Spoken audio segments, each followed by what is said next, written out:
최고 사랑하는 책, 최고 많이 가르쳤던 책은 요한계시록입니다. 최근에 제가 계시록 설교집도 냈고 했는데 한번 제가 목사님께 부탁을 드려서 여러분들과 함께 계시록을 한번 좀 전체적으로 다루는 시간을 가졌으면 좋겠다 생각이 듭니다. 오늘 좀 계시록 맛보기 차원에서 3장의 사대교회 이야기를 하겠는데요. 말씀의 제목을 제가 2번 놀라다라고 잡았습니다. 우리가 2번 놀라는 경우들이 있는데요. 휴가철 비서지에 가서 음식점에 들어갔습니다. 2번 놀랍니다. 가격에 놀라고 맛에 놀라고. 가격도 착한데 맛도 너무 좋을 때 놀라게 되는 거죠. 사대교회를 보면서 제가 놀랬던 2번의 놀라움 어떤 것인지 하나씩 생각해 보기를 원합니다. 첫 번째 놀라움은 무엇인고 하니 칭찬이 없는 교회. 칭찬을 못 받는 성도의 모습을 사대교회가 드러내고 있다라는데 놀라움이 있습니다. 이게 왜 놀라움인가요? 칭찬할 거리 없으니 뭐 칭찬 못 받은 거지. 우리 주님의 성품 때문에 그렇습니다. 우리 주님은 어떤 분이세요? 우리들의 단점보다 우리들의 강점들을 늘 소중히 여기시는 분. 그분을 믿고 있는 자녀들이 칭찬을 하나도 못 받았다라고 하는 건 거의 불가능한 수준이에요. 제가 우리 딸 수학 37점 맞았다 그랬는데 과학은 더 놀랍더라고요. 20점을 맞아왔더라고요. 20점. 그래서 어느 교회 가서 그 얘기를 했더니 목사님이 광고 때 나오셔서 강사님 위로해 드린다고 자기 딸은 빵점 맞았는데도 지금 잘 살고 있으니 염려하지 말라. 이게 뭐 위로인지 동반 추락을 하자는 건지 뭔지는 모르겠는데 어쨌든 여러분 100점이 되게 어려운 거예요. 그런데 빵점도 어려워요. 아무것도 칭찬을 못 받는다? 이건 굉장히 어려운 것이거든요. 그래서 그 딸이 빵점 맞았더니 그 오빠들이 그랬대요. 기적이라고. 100점도 기적이지만 이 빵점이 기적이거든. 20문제 중에 하나는 맞을 수 있잖아요. 그런데 그것도 못 맞았다라고 하는 건데 사대교회가 바로 그런 교회. 우리 하나님은 100전 99패 1승이라도 99패에 별로 관심이 없어요. 1승에 관심이 많으셔요. 1승을 가지고 의인이라고 하시고 그 1승 때문에 존귀하다고 칭해 주시는 분, 늘 인생을 강점으로 쓰시는 분, 우리 주님이세요. 믿으시죠? 그런데 사대교회는 그런 강점이 하나도 없었다라고 지금 말하고 있는 것 같아서 놀랍다 이런 말입니다. 바락, 히브리 11장에 영웅의 전당에 바락이라는 사람의 이름이 들어와 있는데요. 그것도 참 충격인데요. 바락은 사실은 사사기로 들어가 보면 그 시대 남자들을 대표하는 사람 바락인데요. 전쟁에 나가질 못해요. 드보라에게 함께 가면 가겠다. 그래서 드보라가 가주겠다 그러니까 비로소 나간 쪼다예요, 쪼다. 그런데 영웅의 전당에 이름이 걸려 있다고요. 최대한의 의인은 아니지만 최소한의 의인으로 인정해 주시는 거예요. 그래도 나가지 않았냐? 그래도 전쟁에 참석했으니 의인이다. 우리 하나님 이런 분이라고요. 우리의 잘남보다 우리의 못남보다 잘남을 늘 소중히 여기시는 분 우리 하나님이신데 그분 앞에서 칭찬이 하나도 없는 교회의 모습 참 너무 충격적이죠. 이제 얼마 전에 방학을 했죠. 저희 대학은 방학 전에 이제 학생들 마지막 평가를 내리는데 제 마음 같아서는 평가 시험지 정말 점수 주고 싶은 사람 딱 2사람밖에 없어요. 옛날에도 그랬고 지금도 그런데 장 목사님이나 우리 강 목사님 이런 분들 말고는 주고 싶지도 않아요. 왜냐하면 정말 내 기준으로 보면 다 과락이에요. 60명 중에 근데 2분 점수 주고 58명 만약에 과락을 주면 행정마비 사태. 학생들의 항의가 빗발칠 거고 저 인간 저거 눈 저렇게 찢어지고 저럴 때부터 알아봤다고 저 성깔이 저게 못됐다고 다음부터는 이우재 교수 수업은 듣지 말라 그런 소문들이 퍼지게 될 거예요. 여러분 그럼 어떻게 해야 됩니까? 다 과락인데 어떻게 돼요? 내 기준으로는 다 과락인데 어떻게 돼요? 기준을 높이면 되지. 은혜 점수를 올리면 되죠. 그래서 은혜 점수를 70점 시작하는 거예요. 70점에서 시작하면 과락이 없어요. 거기다 이름만 쓰면 72점. 저는 또 나이가 많으시면 연세를 쓰라 그래요. 암기가 힘드니 연세를 쓰시라. 연세가 좀 높으면 75점. 한자도 안 써도 거기다 또 문제만 쓰면 뭐 77점 이렇게 가는 거거든요. 계속해야 돼요, 이렇게? 자, 그래서 그렇게 은혜 점수로 기본 점수를 올리는 거죠. 하나님이 그런 분이신데 사대교회는 그런 하나님의 이 풍성한 인자하심과 긍휼함에도 불구하고 칭찬이 없었던 교회였다라고 하는 거죠. 자, 그렇다면 질문하게 됩니다. 사대교회는 정말 칭찬받을 만한 일들이 하나도 없는 교회였을까요? 아니요. 그렇지 않습니다. 사대교회는 제가 보기에는 칭찬할 만한 거리들이 있었던 교회. 한국교회에서는 이 대목을 잘 말해주지 않아서 여러분 제가 강조를 좀 두는 거죠. 저는 사대교회를 좀 다르게 봅니다. 사대교회가 칭찬거리가 없었다 이렇게 정평이 나 있지만 칭찬할 거리가 없었던 것은 아니었다라고 생각이 들어요. 왜냐하면요, 나중에 보겠지만 흰옷 입은 자들이 교회 안에 있었어요. 이런 자들 칭찬하면 되는 것이거든요. 그래도 여전히 예배로 나오고 교회로 나오기 때문에 얼마든지 칭찬거리가 있었음에도 불구하고 칭찬하지 않으셨다. 그게 옳은 답이 되겠습니다. 왜 칭찬하지 않았을까요? 왜 칭찬이 없는 교회 두 교회 중에 한 교회가 되었을까? 또 한 교회는 라오디게아 교회고요. 근데 이 교회들의 공통점이 하나 있는데 그게 뭔지 아세요? 이 칭찬을 못 받는 이유는요, 그들이 가지고 있는 단점이 칭찬을 무의미하게 만들 때 그런 교회이기 때문에 그래요. 강점이 없어서가 아니라 이 단점 하나 가지고 있으면 강점이 다 무너져. 그렇기 때문에 칭찬이 없는 거예요. 이 말을 그들의 단점이 결정적이기 때문에 그래요. 결정적인 단점.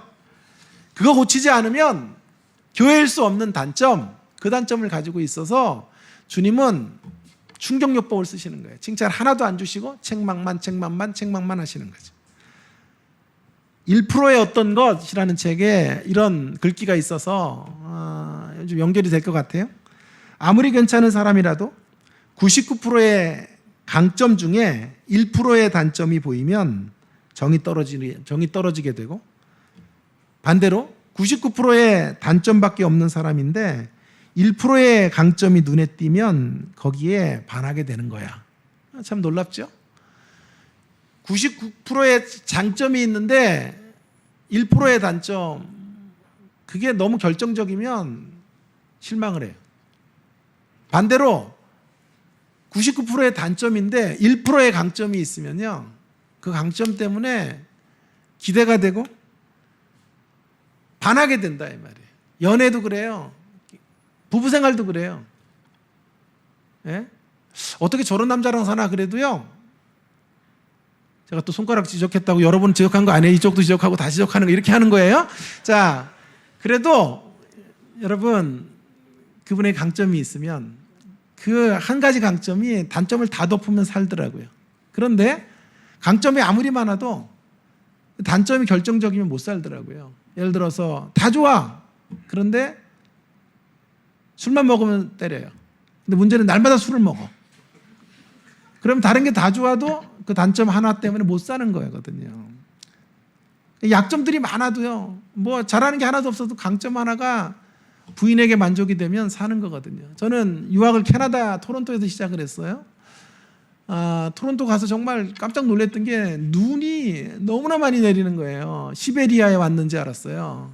6개월 정도 막 겨울인데요, 너무 추워요. 교회 이제 교육관에서 제가 창고 건물 같은 거 개조해서 거기서 살았는데, 제가 이제 사찰 겸 교회 청소를 다 해줘야 돼요. 그래서 집값이 싸거든요. 그런데 눈을 치다가 죽었다 이런 얘기를 제가 많이 들었는데 뭔 얘기인지 알겠더라고요. 교회 주변에 눈 안 쳐서 누가 지나가다가 다치면 교회가 다 배상해야 돼요. 그러니 반드시 눈이 오면 쳐야 되거든요. 근데 제가 쳐야죠. 얼마나 힘든지요. 눈 치다가요, 진짜 방에 들어오면 뻗어요. 그때 눈이 작아진 거야. 눈 치다가 눈이 이게 무슨 아재 개그예요? 뭐예요 도대체? 웃기지도 않고 유익하지도 않은 걸 왜 하는지. 일부에서도 실패했는데 또 하고 있네. 자, 여러분, 눈치다가 그 얘기가 아니라, 자, 그래서 이제 거기서 창고 건물을 다시 개조해서 살고 음식 냄새가 나니까 쥐들이 들어오는데요, 뭐 아무리 막아도 막을 수가 없어요. 쥐들을요. 막 요만한 캐나다의 쥐들이 요만한데요, 너무너무 많은 거예요, 지들이요. 그래서 자는 게 늘 불안해요. 자다가 누가 물어요. 그럼 깨면 지금 나를 물었어. 그래서 자는 게 막 전투죠, 전투. 하루하루를. 날마다 주님 지들을 물리쳐 주십시오. 기도를 해도 주께서 그런 기도 잘 안 들어주시더라고요. 하루는 이제 잠에서 깨서 바로 부엌인데 문을 열면 나가는데 막 지들이 광란의 춤을 추는 거예요. 너무 놀래가지고 막 으악 소리를 지르는데 와이프가 놀래서 나온 거예요. 근데 지가 내 쪽으로 오길래 와이프를 밀었죠. 그리고 식탁 위에 올라가서 막 바다바다 떨고 있는데 저거 보라고 지들 좀 보라 그랬더니 와이프가 지를 안 보고 저를 쳐다보는 거예요. 째려보면서. 나중에 와이프가 그러더라고요. 진짜 이혼하고 싶었대요. 지가 쥐 하나도 못 먹어주는 그런 남편이라 내가 살아야 되나? 그러면서 막 창세기 12장의 아브라함 사건도 생각이 나고 말이야. 아내를 누이라고 속이고 막 이랬던 찌질이. 여러분 이런 찌질이랑 왜 살까요? 제 아내가요? 치명적 매력이 있기 때문에 그래요. 눈이에요. 계속 매주마다 제가 이 눈 시리즈를 할게요. 자, 그래서 농담이고요. 제가 할 줄 아는 게 없어요. 뭐 어떤 것도 음악도 안 되고 뭐 집안에서 할 줄 아는 게 없어요. 전구도 하나 잘 못 갈고. 그런데 한 가지 강점이 뭐냐 하면 말씀을 사랑해. 말씀을 사랑해. 선비라 그래요, 와이프가 저한테. 당신은 설교해. 설교할 때가 제일 멋있어. 아무도 동의를 안 해. 근데 제 와이프만 동의해. 정말 말씀을 따라 살려고 몸부림치는 목사면 되지 뭐. 다른 거 못해도 그거 하나면 돼. 그래서 사는 거예요. 예수님 잘 믿었지. 안 그랬으면 저 결혼 생활도 못할 뻔했는데 예수님 때문에 사는 거예요. 여러분, 이 단점이 결정적이면 이게 문제가 돼요. 근데 이 결정적 단점이 뭘까요? 주님이 가장 미워하시는 모습이 1절에 있네요. 1절에 이들의 사대교회의 가장 큰 문제는 뭐냐 하면 이것 때문에 강점이 다 무너져요. 그것이 바로 내가 살았다 하는 이름을 가졌으나 죽은 자로다. 이게 문제예요, 여러분. 살았다는 이름을 가진 채 죽어 있는 거거든요. 그냥 죽어 있는 게 문제가 아니에요. 예수님이 죽은 상태로 그렇게 주저앉아 있는 것은 화가 나는 대목이 아니에요. 불쌍히 여기시는 대목인데. 예? 그 대목은 주님이 긍휼히 여기셔야 되는 대목인데 주님을 정말 섭섭하게 했던, 정말 배신감 느끼게 했던 대목은 뭐냐 하면 죽어 있는 상태인데 살아있는 척하는 거예요. 이게 문제인 거예요. 그래서 이 교회를 향해 회개하라 그러는 게 뭐냐 하면 죽어 있는데 살아있는 척하면 회개가 안 만들어지거든. 괜찮거든요. 폼나거든. 사람들 앞에서 이만하면 좋은 신자예요. 좋은 목사에 이만하면 좋은 교수예요. 학생들이 말해요. 교수님 같은 분 어디 있어요? 겸손하고 강의 좋고 인물 되고. 자, 오늘 왜 이러냐? 자, 여러분, 사람들 앞에 괜찮거든요. 집사님 같은 분 어디 있어? 새벽기도 나가는 집사님 같은 분 어디 있어요? 권사님 같은 분은 얼마나 있다고 이 땅에 그래요. 권사님같이 기도하고 권사님같이 그렇게 하나님 사랑하는 분 저 보질 못했어요. 사람들 앞에 살아있는 거거든요. 사람들의 평판 속에 살아있는 거. 그렇기 때문에 자기를 못 봐요. 다 괜찮다고 하니까 나는 괜찮은 사람이라고 생각하는 거예요. 거짓된 포만감. 이 거짓된 포만감을 고치지 못하는 한 주님 안으로 깊이 들어갈 수 없어요. 주님의 인정받을 수 없어요. 차라리 만신창이가 되는 게 나아요. 깨어질 대로 깨어지고 무너질 대로 무너지고. 짐 당한 탕자가 낫다니까요. 차라리 집안에 있는 탕자가 진짜 고치기 힘든 거예요. 집 나간 탕자는 재산 떨어지면 돌아오잖아요. 집안에 있는 탕자는 언제 돌아올 줄 몰라 사실은요. 이게 우리의 문제인 거예요.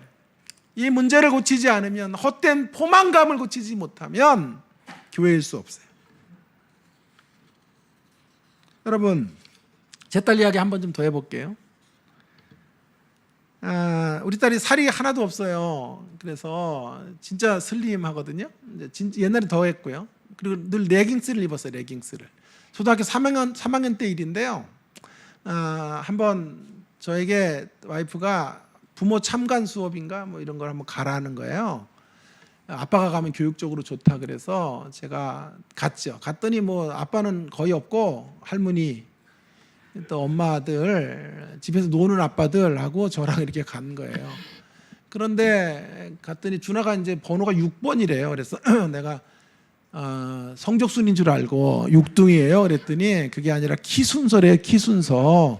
작은 애들부터 1번, 3번, 2번 해갖고 6번이라는 거예요. 애들은 한 20 몇 명 되는데 그거는 진짜 화가 나더라고요. 성적이 안 좋은 거는 뭐 그렇다고 치더라도 그때도 안 좋았어. 자, 그래도 치더라도 키는 커야 될 거 아니에요. 날마다 기도했거든요. 주님 65에서 70 안에서 주님이 잘 맞춰주세요. 맨날 기도했는데 애들이 얼마나 요즘 큰지 그렇게 큰 줄 알았어. 레깅스 맨날 입고 살도 하나도 없고 하니까 큰 줄 알아. 애들이 워낙 크니까 6번이래 6번.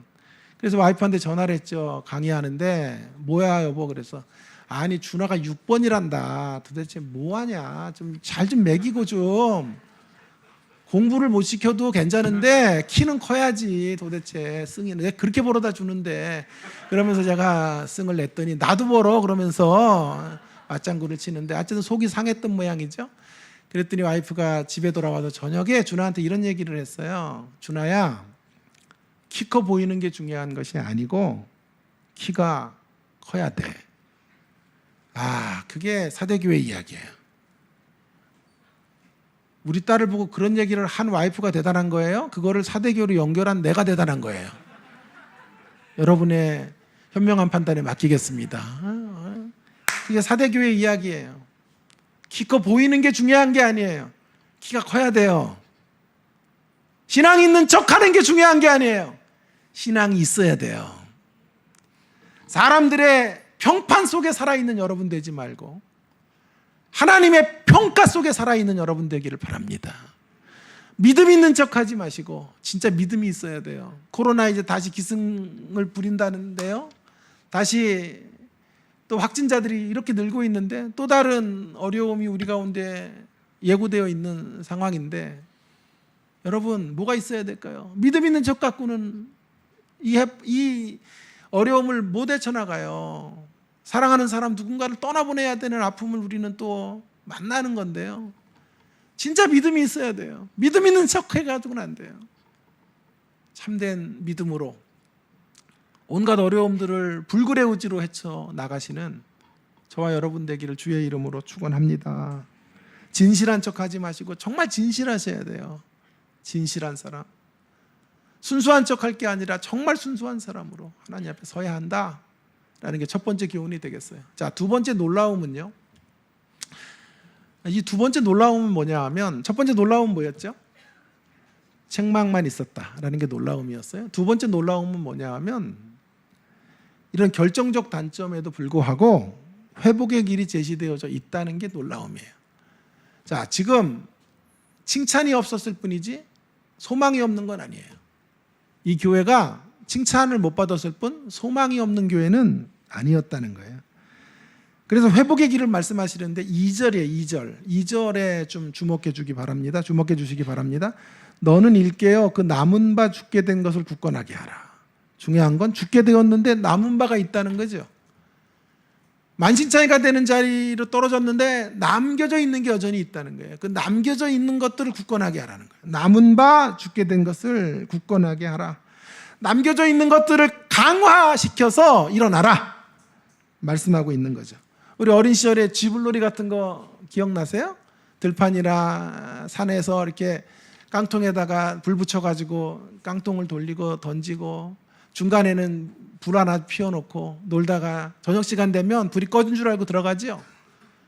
다 꺼진 줄 알고 오판하면 안 돼요. 바람이 훅 하고 불면 그 안에 남겨져 있는 불꽃들이 확 일어나서 들판을 태우기도 하고 불이 나기도 하는 일들을 우리 종종 경험했을 거예요. 여러분 다 무너진 것 같고 다 끝난 것 같지만 남겨진 게 있단 말이에요. 그 남겨져 있는 것 그거 붙잡고 일어서야 된다. 성경이 지금 말하고 있는 거죠. 어리석은 사람은요 늘 갖고 태어나지 못한 것 늘 잃어버린 것들에 관심을 집중시켜요. 그러나 지혜로운 자들은 남겨져 있는 것, 여전히 그 안에 잃어버린 것들 속에 여전히 남아있는 것에 집중하며 사는 거예요. 그 남겨져 있는 것들을 다시 살려내는 사람. 여러분, 기독교 신앙의 위대함은 여기에 있다고 저는 생각해요. 기독교 신앙은 만신창이가 된 그 자리에서도 불꽃을 다시 살려내시는 하나님의 이야기, 반전의 드라마를 써내려 가시는 이야기로 가득 차 있어요. 그게 복음의 이야기예요. 그래서 복음이 놀라운 거예요. 복음은 우리에게 말합니다. 우리에게 언제든 남겨져 있는 게 있다. 제 말로 표현해 보면 우리의 육신의 꿈이 깨어지는 자리에도 하나님의 꿈은 영롱하게 반짝이고 있는 거예요. 우리의 육신의 꿈이 깨어지는 자리에도 하나님의 꿈은 언제나 영롱하게 반짝거리고 있어요. 내 계획이 무너진 것뿐이에요. 하나님의 계획이 무너진 적이 없어요.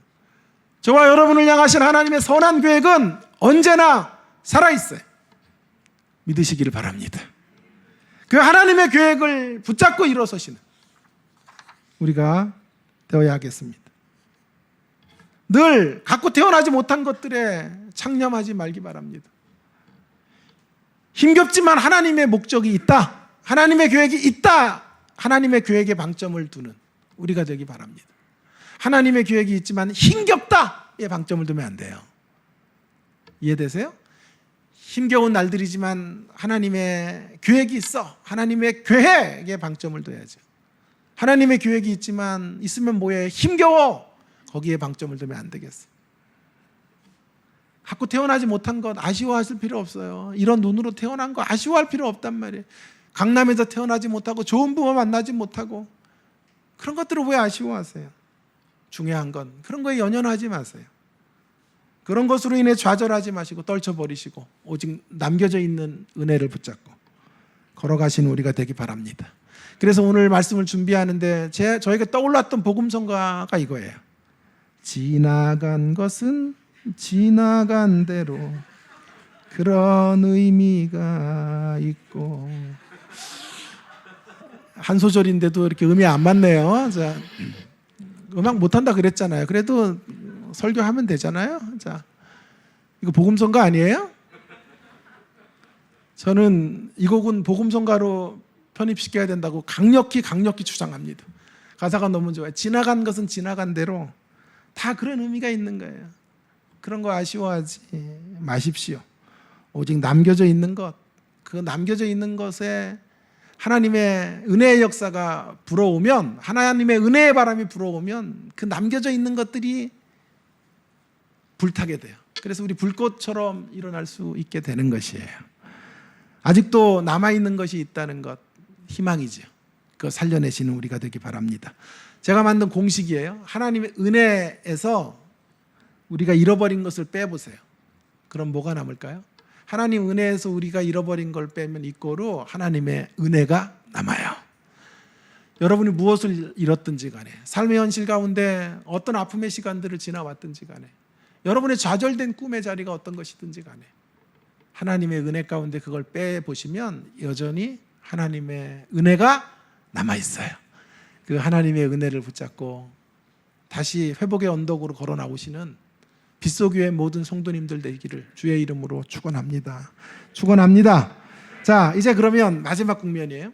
그러면 이 남겨진 불꽃을 살리라 그랬잖아요. 그죠? 그래야 회복으로 간다. 주님 우리를 회복시키시는 분이다. 어떻게 살릴 수 있을까 하는 것을 좀 빨리 좀 생각해 볼게요. 어떻게 살릴 수 있을까요? 남겨진 불꽃을 어떻게 활활 타오르게 할 수 있을까요? 오늘 4절과 5절에 답이 있어요. 나 혼자 안 된다라는 게 소극적인 답이에요. 내 결심으로 안 되고 내가 결단한다고 이룰 수 있는 일이 아니에요. 그래, 맞아. 잃어버린 것도 신경 쓰지 말자. 지나간 것도 신경 쓰지 말자. 남겨져 있는 것 붙잡고 이 폐허의 잿더미 속에서 다시 일어서자. 그렇게 결심하고 하면 할수록요 나를 무너뜨리게 하는 또 좌절의 어떤 도전들이 강력해져요. 그래서 우리 혼자는 안 돼요. 그럼 어떻게 해야 될까요? 그래서 오늘 4절과 5절에 이런 답이 있는 거예요. 4절 주목해 보세요. 그러나 사대에 그 옷을 더럽히지 아니한 자 몇 명이 내게 있어 흰 옷을 입고 나와 함께 다니리니 그들은 합당한 연고라. 이기는 자는 이와 같이 흰 옷을 입을 것이요. 계속해서 강조하는 메시지는 흰 옷을 입은 자들이 있다는 거죠. 이 왜 이들은 흰 옷을 입었다는 건 뭐죠? 옷을 더럽히지 않았다는 얘기죠. 끝까지 믿음을 지켰다는 얘기죠. 이런 자들이 있었단 말이에요. 그래서 아까 제가 얘기한 거예요. 사대교회는 칭찬 없는 교회인데 이런 거 칭찬해 주시면 되는데 이런 것을 칭찬하시진 않았다고. 대신에 우리에게 남겨져 있는 남은 바 죽게 된 것을 다시 강화시켜라고 하시면서 흰옷 입은 자들이 있다고 말씀하시는 거예요. 흰옷 입은 자들과 가까이 하면 되는 거예요. 흰옷 입은 자들, 정결한 자들, 거룩한 자들, 남은 자들과 함께 하면 되는 거예요. 나 혼자는 안 되기 때문에 공동체가 필요하단 말이에요. 함께 더불어 한 길 가는 순례자들이 있어야 돼. 그들에게서 배우라 이 말이에요. 그들을 흰옷 입은 자라고 말하는 거죠. 여러분, 자 그런데 이런 남은 자들, 이런 의인들을요, 이런 흰옷 입은 자들을 일단은 찾기가 힘들다는 게 문제죠. 아무리 봐도 흰옷이 없어요. 오늘 더워서 흰옷 입은 분 몇 분 빼고는 흰옷 입은 자들이 없습니다. 이렇게 말할 수 있을 거라고요. 소돔과 고모라 멸망할 때 의인 10명 없어서 무너졌으니 희박한 것도 맞아요. 그러나 그건 하나님의 소관이니까 우리가 더 고민할 필요가 없고, 문제는 우리 주변에 흰옷 입은 자들이 있는데도 불구하고 못 보는 경우를 좀 생각해 보려고 그래요. 흰옷 입은 자들을 보내주시는데도 우리가 흰옷 입은 자들을 잘 분간하지를 못하는 거예요. 왠지 아세요? 가까이 있어서 그래요. 멀리 있는 사람들이 다 영웅이에요. 가까이 있으면 소중함을 몰라요. 그래서 늘 어리석은 사람은 소중한 걸 잃을 때 그때 알아요. 아, 정말 소중했구나.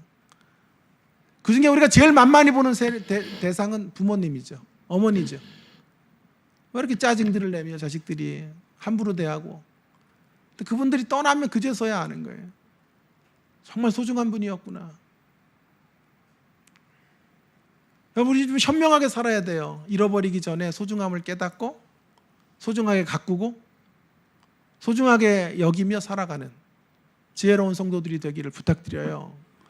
여러분 보세요. 왜 그러냐 하면 너무 가까이 있어서 그래요. 가까이 있으면 흠도 보이거든요. 그래서 소중한데 소중한 것을 자각하지 못하는 거예요. 제가 좋아하는 설교자 중에 존 오트버그라는 설교자가 있는데 그가 쓴 책의 원서 제목이 이거예요. Everybody's normal. Everybody, 모든 사람이 노멀하다는 거예요. until이죠. You get to know them. 당신이 그들을 알 때까지. 그러니까 그 책의 제목은 번역하면 알고 나면 사이코 이렇게 가야 되는데 우리나라 책 번역은 이렇게 됐어요. 우리 만나면 힘이 납니다. 도대체 무슨 번역인지. 우리 만나면 힘이 납니다 이렇게 번역이 되었는데요. 두란노에인가요? 에서 나온 책인데 사실 원제목은 모든 사람은 알 때까지만 정상이란 말이에요. 알고 나면 전부 이상한 대목이 있는 거예요. 전 결혼을 했는데 진짜 깜짝 놀란 거예요. 발톱을 깎는데요. 예를 들어 제가 발톱을 놓고 전 이렇게 깎는데 와이프는 그렇게 안 깎아요. 이 발이면 발을 손으로 뒤집어 이렇게. 그래가지고 앞으로 가져와서 깎아요. 야, 그래가지고 내가 여보 발뼈 부러지겠다 그러다가 이해됐어요 무슨 말인지요? 발을 이렇게 해가지고 이렇게 깎으면 되잖아요. 우리 집은 전부 이렇게 깎거든. 근데 그 집 갔더니 전부 발을 뒤집어 가가지고 자기 앞으로 발을 올려놓고 깎아요. 이야 진짜 부부가 달라도 너무 다르고 나 그거 알았으면 결혼 안 했어. 난 진짜 야만인도 아니고 왜 또 발톱을 또 그렇게 깎어.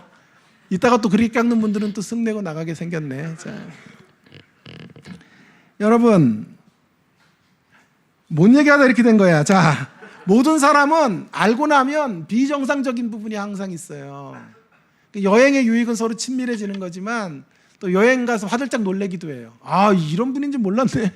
좋은 쪽에서도 그런 탄성이 나오지만 조금 이상한 쪽에서 아 저런 괴팍함이 있었어?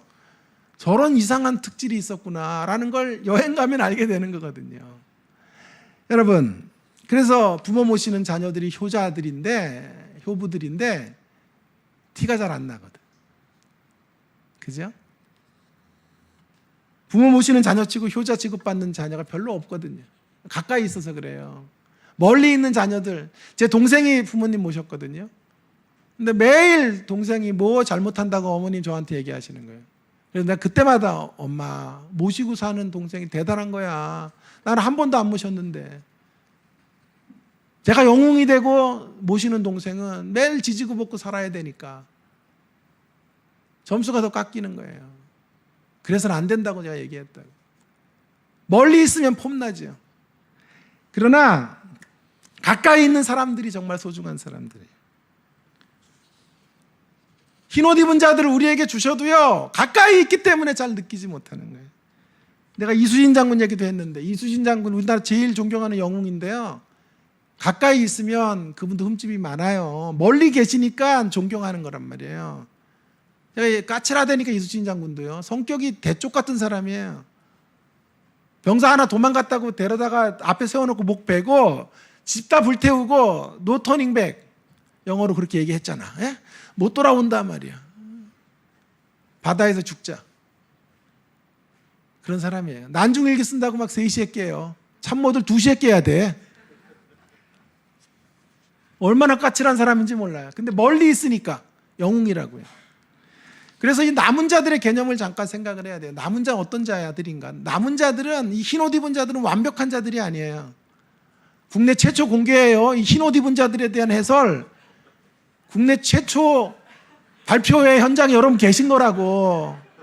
이렇게 미온적이고 이렇게 반응이 전찬호 갖고는. 그래서 성경 말씀이 생각이 나네. 거룩한 걸 모에게 던지지 말라, 뭐 이런 게 생각이.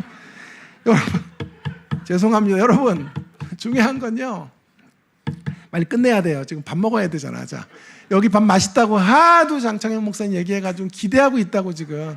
그래서 얼마나 빨라. 딴 때보다 발음이 2배는 빠른 속도로 지금 하고 있는 거야. 먹고 싶어 나도야. 자, 여러분, 남은 자들, 흰옷 입은 자들은 어떤 자인가 한번 생각을 해보시라고요. 흰옷 입은 자들은 완벽한 자들이 아니에요. 여기 흰옷 입은 자들은 치열한 자들이에요. 치열한 자들. 완벽하게 사는 사람들이라고 하면 아무도 없어. 흰옷 입은 자들이. 그러나 치열하게 사는 사람들, 부족하지만 치열하게 살아요. 쓰러지고 넘어지고 불평하면서도 하나님을 향하여 한 자락 촛불이 되어 우리를 깨우는 대목이 있는 사람들이 남은 자들이에요. 그렇게 본다면 빗속위의 모든 공동체 회원들이 여러분에게 남은 자들이에요. 여러분 옆에 계신 분들이 다 흰옷 입은 자들인 줄 믿습니다. 이게 저의 남은 자에 대한 저의 견해예요. 우리를 공동체로 묶으신 이유는 서로에게 흰옷 입은 자가 되어라. 서로에게 남은 자가 되어라. 나보다 신앙 연수도 짧고 나보다 기도도 조금 하는데요, 그래도 흰옷 입은 자예요. 여러분이 가지고 있지 않은 한 자락의 촛불이에요. 그분들이 여러분이 없는 그 하나를 배우게 하는 분, 그 한 가지를 배우게 한다면 그분들은 귀한 분들이고 그분들을 통하여 나는 살아나게 되는 거예요. 그래서 내 안에 죽게 된 것들이 다시, 남겨진 바들이 다시 불꽃처럼 타오르도록 하나님은 우리를 공동체로 엮어 주신 거예요. 그렇게 우리 동료들을, 우리 주변의 분들을 소중하게 여기는 저와 여러분이 되어지기를 간절히 바랍니다. 빌립보 2장 3절의 말씀이 마지막 마무리 말씀이에요. 나보다 남을 낮게 여기라. 서로를 대할 때요, 나보다 다른 사람을 낮게, 지읒이 아니라 시옷이에요. 시옷. 낮게 여기라. 서로 다 나은 사람들. 남편 어떻게 대접해야 돼요? 나보다 나은 사람. 자녀들이 나보다 낫고, 우리 집사님 나보다 나은 사람, 우리 목사님 나보다 훌륭한 분이. 서로를 나보다 낮게 여길 때 우리 주변의 모든 이들이 일정 부분 흰옷 입은 자들이 되어 우리를 도전하고 우리를 깨우고 우리를 살려내는 통로들이 되는 것입니다. 아주 깊은 신앙이 깊은 남은 자들이 있어요. 그러나 신앙이 엷어도 그들에게 배울 것이 있어요. 서로를 존귀하게 여길 수만 있다면, 서로의 장점들을 승화시켜 갈 수만 있다면, 장점 하나 배우면 되는 거예요. 한 사람 만나서 한 가지 내가 가지고 있지 못한 내 연약한 대목을 메꿀 수 있는 한 가지만 붙잡으면 돼요. 그러면 그분들 모두는 흰옷 입은 자들인 거죠. 우리 안에 이곳에 흰옷 입은 자들이 있다고요. 멀리 보지 마자고요. 바깥 이야기 같은 거 하지 말자고요. 우리 안에 이야기하자고. 우리 안에 이야기. 여기 안에 소중한 보석들이 있고 하나님의 선물들이 있단 말이에요. 저는 종종 성도들을 만나면 이런 얘기하는 분들이 있어요. 전에 자기가 어떤 목사님을 알고 있고 어떤 목사님과 친분이 좋고 유명한 뭐 A 목사님, B 목사님과 자기가 제자 훈련을 하고 뭐라고 속상해요. 그런 얘기 들으면. 나는 다른 부류의 사람이라는 얘기잖아요. 나는 이런 빗소교회 같은 이런 교회에 있을 사람이 아니라 원래는 어떤 교회에 있어야 될 사람이란 얘기하는 거 아니에요. 그것이야말로 허망한 이야기고 어리석은 이야기가 아닙니까? 교수들 중에 이런 작자들이 또 많아요. 지가 배운 학교의 교수가 세계 최고라네. 세계 최고가 왜 이렇게 많은지 몰라. 만나는 교수 30명 만나면 30명 다 자기들이 학교가 최고라네. 그래가지고 글 같은 거 써도 맨날 외국 교수들만 얘기해.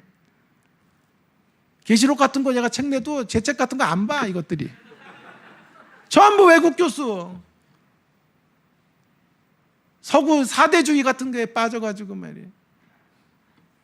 각주 같은데 이우재 요한계시록 이렇게 쓰면 얼마나 좋아. 안 써. 똑같은 내가 한 얘기인데도 다른 교수가 했대. 외국에 무슨 제임스 더니 했다 그러고 뭐.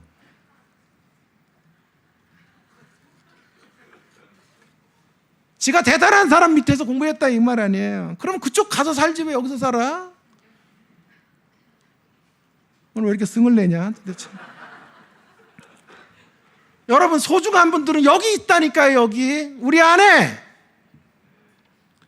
무슨 어느 목사님의 설교 이런 얘기 못하라 하냐고. 어떤 분이 한 분 나한테 와서 그러는 내 설교 끝나고 너무 은혜 받았다 그럴 줄 알았더니 목사님 저기 강남에 어느 교회 아세요? 그래. 몰라요 그랬더니 그분 설교가 진짜 좋은데 싸우자는 거예요? 뭐 하자는 거예요? 아니 내 설교 끝났는데 왜 그분 설교 좋은 걸 왜 얘기하냔 말이에요. 우리로 말하면 이런 거잖아. 내가 이찬수 안다 이런 거잖아. 저도 이찬수 목사님 교회 많이 갔어요. 그럼 그런 얘기를 하는 사람의 저의는 뭐냐 하면 나는 당신들과 놀 수준이 아니야. 훨씬 높은 수준이야. 이런 얘기잖아요. 바보란 말이야. 그런 사람들은. 내면이 병든 사람들이 그런 소리 한다. 여러분 우리 안에 소중한 분들이 계세요. 가장 존귀한 분들을 선물로 우리 가운데 주셨어요. 설교자 누구 얘기할 필요 없어요. 최고의 설교자 장창영이야. 따라합시다. 최고의 설교자 장창영. 하나 둘 셋. 예, 그만해. 원래 따라해. 귀한 예배를 이끄시는 목사님도 계시고, 예? 위대한 말씀의 사역자도 있고, 저도 좀 껴주세요. 예? 저도 있고, 우리 안에 이런 소중한 보석들이 있고, 우리 성도님들 한 분 한 분들이 너무 존귀한 분들이라는 것들을 늘 감사하며 신앙생활할 때 무너진 그 폐허와 같은 자리에서도 다시 일어설 수 있게 되는 것이고, 그들의 영향력을 통하여 살아나는 회복의 역사, 회복의 언덕으로 나가게 될 줄로 믿습니다. 귀한 선물들로 인하여 우리 안에 남겨진 불씨를 살려내는 빗소귀의 모든 성도님들 되시기를 주의 이름으로 축원합니다. 축원합니다. 축원합니다.